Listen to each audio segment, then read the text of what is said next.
I'm hoping you all can bring curiosity to this module. So as you know, it's about the critic and anger. And today will mostly be about the critic, and then we'll see what'll happen 4 weeks from now. But I even want to lead into the topic of the critic in kind of a sideways approach.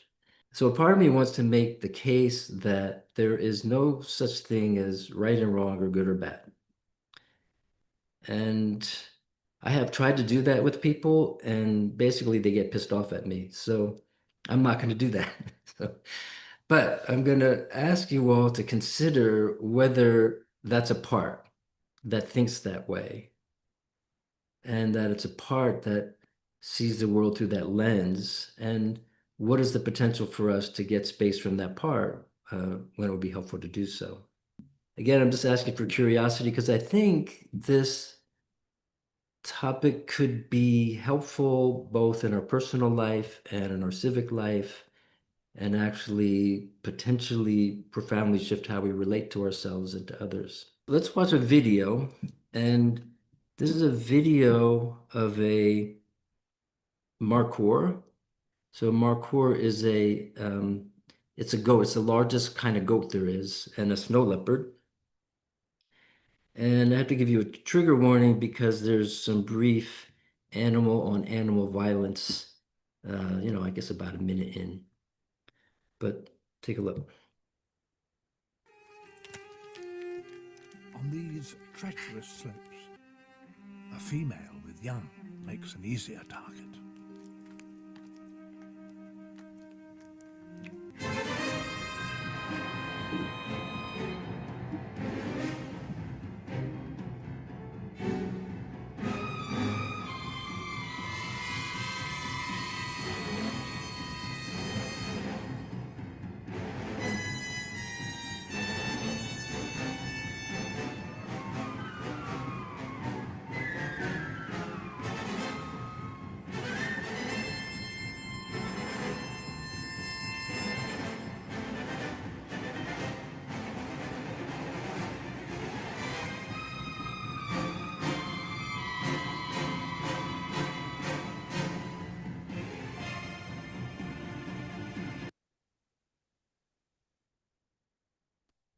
Okay. So I'm guessing you were all rooting for that goat to escape. Was anyone not feeling that way? What was your take, Maureen?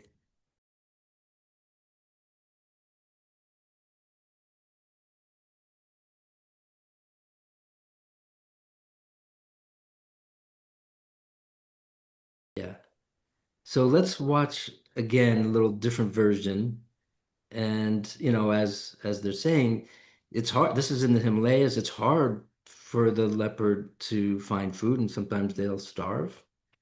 Um, but let's just watch another version. Okay.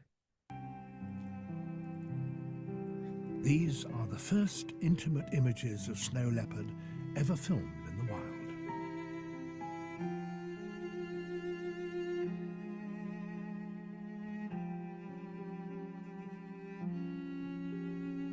She greets her one-year-old cub. Her den is well chosen. It has exceptional views of the surrounding cliffs. On these treacherous slopes, no hunter other than the snow leopard would have a chance of catching such agile prey.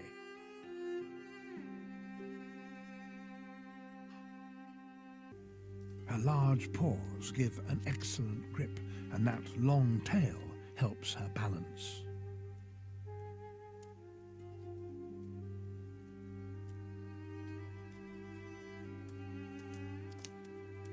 Silently, she positions herself above her prey.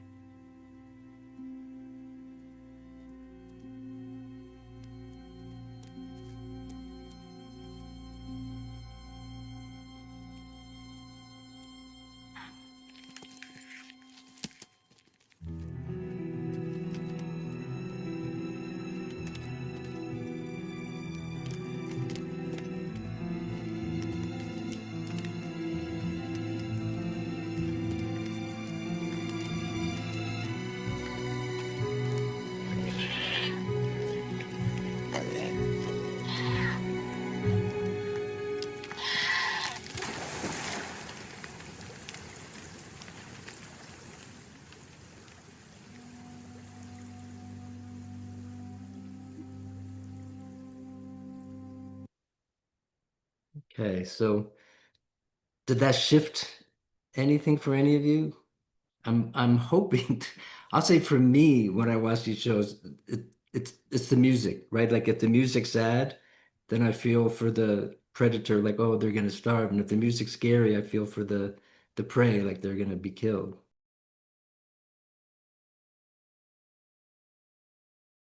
So it seems like we're almost primed to take a side, but we're easily swayed, and that can switch based on a little bit of differences.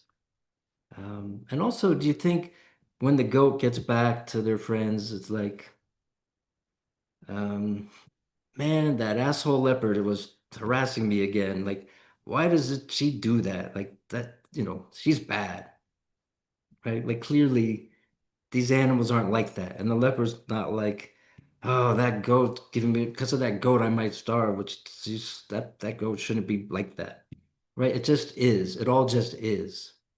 And I suggest that this whole notion of good and bad, right, so this is life or death, but there's no right or wrong in it. And so I'm suggesting that all of that idea that anything is right or wrong comes when you add human beings to the equation. It does not exist in nature. And I suggest that that's a part of us that does that function. And feeling right, that feeling of righteousness feels good. Um, has anyone seen the John Wick movies? Yeah. So basically, I'll tell you the plot. Here's my opinion. The plot is the bad guys kill John Wick's dog, and then John Wick kills 84 people. That's the first one. Over four movies, he kills 453 people. And we must like that feeling of righteousness because he's right and they're wrong, because those movies made over $1 billion. So human beings seem to enjoy being right and having the other side be wrong. So the part of us that does that, let's call that the critic, right? It might not line up with how we usually think of the critic, but let's try it out. Um, and some call this part like the judge or the judger. I have a client who calls it the basher. And also, for purposes of discussion, we might separate out an inner critic and an outer critic. And to me, they feel like the same part. It's like one part that can either direct its opinions inward or outward. But we'll just call it like the inner critic, outer critic. Maybe it's two parts for you. I don't know. So the critic doesn't always use the terms bad and wrong. You kind of can detect a critic when someone's talking about a should, like I should do this, or they should do this, or they shouldn't do this. And can anyone define that word for us? Like, what does the word should mean? Yeah, I don't think we can even have that word without the notion of right and wrong, right? I don't think you can define it without good and right and wrong and bad. Um, and so if you're unblended from that, the word should doesn't even make sense. It's like it's nonsense.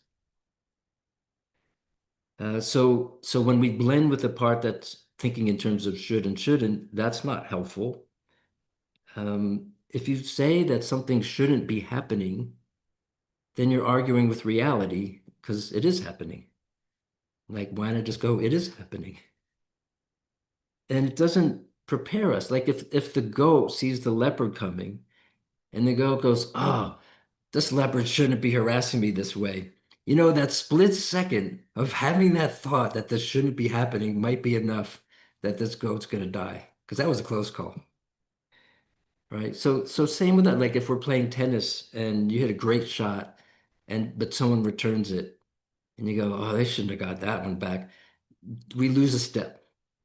So it's not helpful living in that world of should and shouldn't.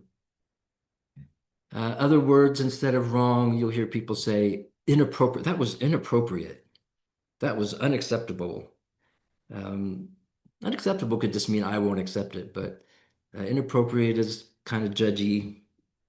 Or when people go, how could you? It's sort of like that was wrong what you did. Even when people say like I have to, I think there's some of that in there, right? People go, well, I'd like to come to your thing, but I have to go to work. Uh-uh. Like you don't have to go to work. Like you could not go to work and then deal with the consequences. But we say I have to. Like somehow there's a rightness and then we have to do the right thing. So on the other hand, is it critical to say, like I had someone in my group last night say her ex-husband was cruel and narcissistic. Is that necessarily the critic?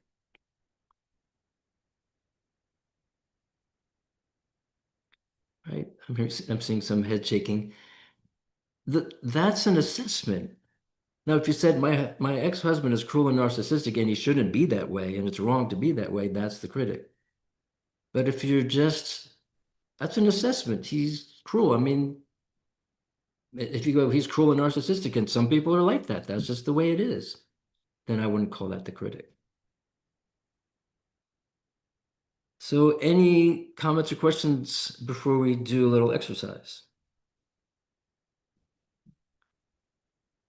So, if you have your paper or something to make some notes on, go ahead and grab that. And I'm going to ask you to check, like, what are some things that your inner critic thinks are bad or wrong? And just to prime the pump, here's some typical examples, like eating unhealthy food and not working out, being selfish, not being skilled enough at something like, a lot of you we encounter in triads, the critic is like, oh, you're not good enough at this. So what are some other things that your inner critic, right, telling you about you is bad or wrong, and just make a little list. All right, so let's shift and now check about the outer critic. What are things that the outer critic labels as wrong or bad? And again, some examples, driving slowly in the left lane, loading the dishwasher willy-nilly, caring so much about how I load the dishwasher is wrong. And then on a larger scale, what's happening to the environment, what's happening in politics. Those are some examples. But what else does your critic label as bad or wrong in the outer world? And then you can continue that. I'm going to send you into breakouts. Two things to discuss. One is, share your list, whatever you want to share about that. And then number two, what happens when that part blends? Like, what's the outcome? What's the result when that critical part blends with its ideas of bad and wrong? Whoever's willing to share, would love to hear both part one and part two. So examples of the inner and outer critic, things that are wrong, and also what's the outcome when that part blends, um, and just share your whatever you brought into the conversation, not what you heard in that conversation from the other people.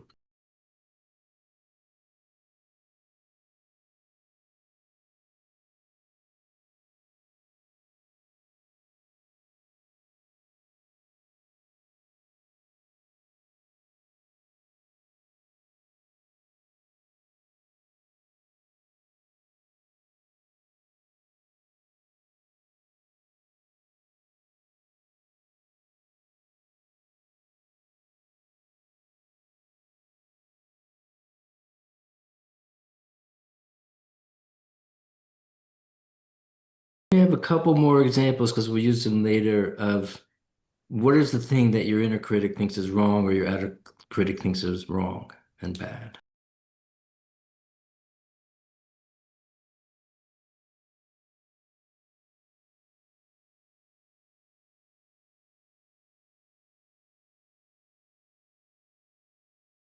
I'm suggesting that this is a part that, but I don't know, right? Like, could self have a sense of right and wrong? Maybe. But I'd like to do a little experiment and invite you all to take some breaths and just connect with self energy, however you do that. Just find that feeling of openness and spaciousness, and might be how you feel in a beautiful natural setting, what it's like to be in flow, that feeling of pure presence and acceptance. And just take a few more breaths and just drop into that space as much as you can.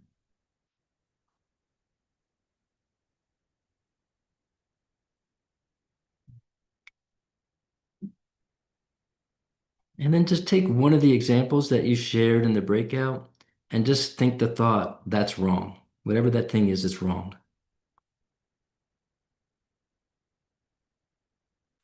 And then see what happens to that feeling of openness. Or even if it's possible to maintain that at the same time as you have the thought that something is wrong or bad.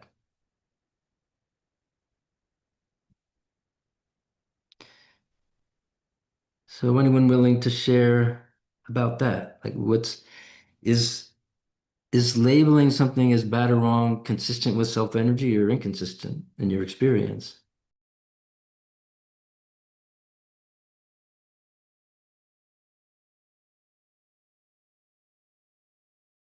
That was the answer I was hoping for.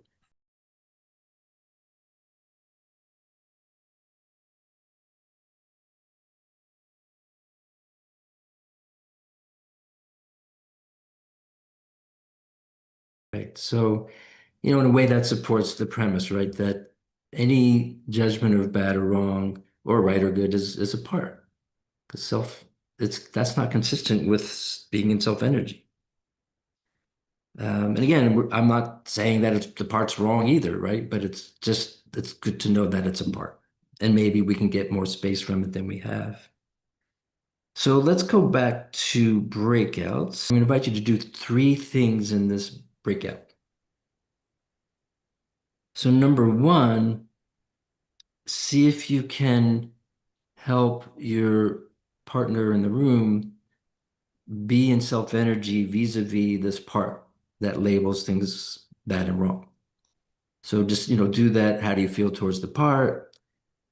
How do you feel towards that critic, perhaps? And then if a part doesn't like it, can that part step aside and see if you can get enough parts to step aside where someone's feeling kind of friendly to the part that judges like that. So that's number one. Number two, from that place, ask them to ask the critic, how do you know that this thing is bad or wrong, whether it's inner or outer? Like, where did you learn that? And maybe persist, right? Because maybe they'll go, I just know because I feel it in my gut. Well, then you might go, well, how do you know that that feeling in your gut means that something is bad or wrong? And so see if you can get more insight as to where these parts learn about things being right and wrong. That's number two. And then number three, we're going to do the sixth step. So ask that part, what if you gave that up? And you could do the specific and the general. So you can say, what if you gave up the notion that it's wrong to be late? What would happen? Right. But you can also ask, and what if you gave up the notion that there's even such a thing as good and bad and right and wrong? What would happen? So we have a little bit of time to hear a little bit about where these parts learned about things being wrong or bad. And then especially want to hear some examples of what their concerns would be if they didn't judge things as bad and wrong, or if there was no such thing.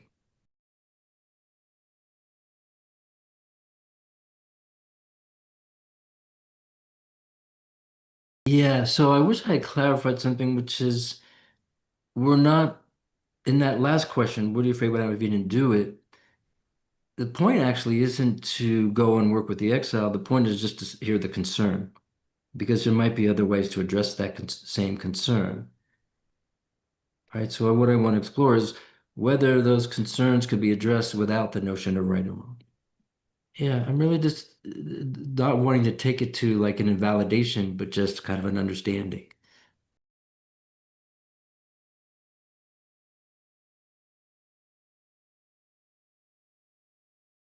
So anyone willing to share an example or two or a couple people of what the concerns are? Like if I didn't label this thing as wrong, this bad thing would happen. Is that more the outer critic?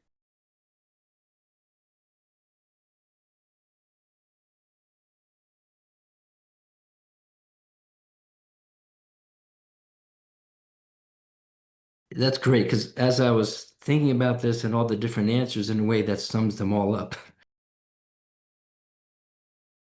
Any other examples, inner or outer?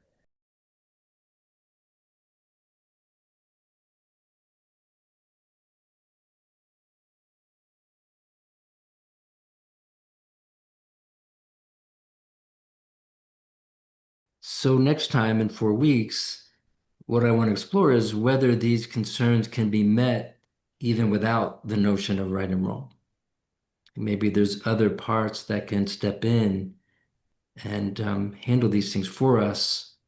Yeah. And in terms of welcoming all parts and not behaviors, so how I would hold this that we can welcome the critic but the critic can unburden this whole notion of right and wrong. Like if we just drop that belief, that burden, the critic can do some really helpful things for us. And we'll get into more of that next Okay. time too. Okay. Did anyone get to the question, well, what if there was just generally no right and wrong or good and bad? Did anyone kind of explore that one?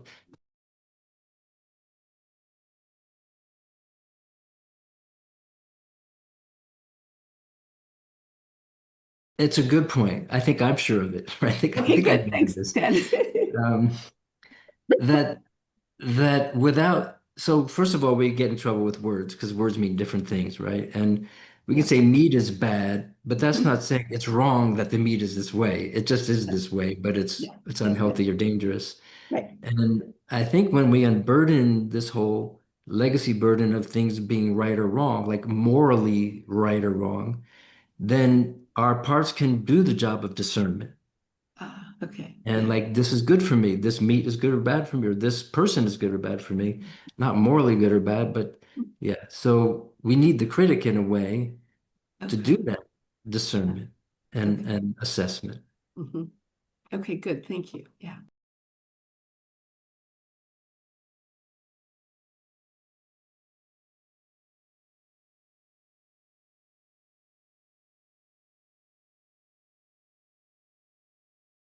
Yeah, thanks for saying that.